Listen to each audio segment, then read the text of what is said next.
Notre mission est la neutralisation de tout engin explosif. Sur le territoire national, nous travaillons principalement sur les camps militaires pour l'enlèvement et la neutralisation d'engins pyrotechniques de guerre, donc Première, Deuxième Guerre mondiale. Les deux conflits mondiaux ont laissé beaucoup de traces sur notre territoire, mais y compris des munitions qui, elles, sont toujours présentes et qui polluent le sol et qui représentent un danger. Donc dès qu'il y a une découverte fortuite, on nous appelle pour neutraliser ces dispositifs.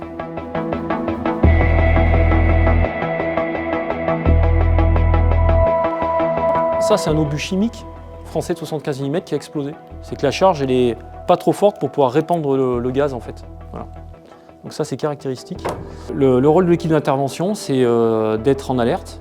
Donc au final, l'équipe est bien souvent d'astreinte. Sur ordre, cette équipe est prête à intervenir pour soutenir la force afin de neutraliser tout type d'engin explosif. Les missions d'une équipe de déminage peuvent aller d'un colis suspect dans un aéroport sur un engin d'un groupe terroriste qui va être enterré. L'action se déroule aussi après un attentat où on a aussi une action d'analyse pyrotechnique. En fait, il n'y a pas de routine puisque aucune intervention ne se ressemble.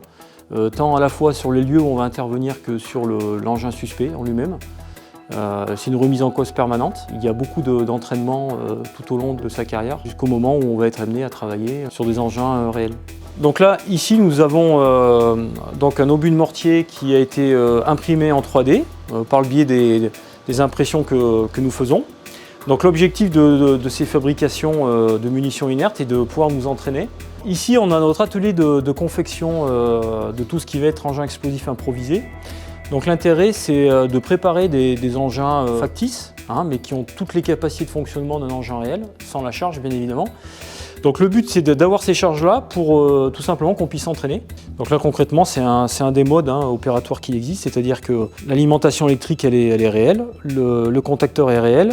À la place du buzzer ici, on aurait un détonateur qui va initier une charge.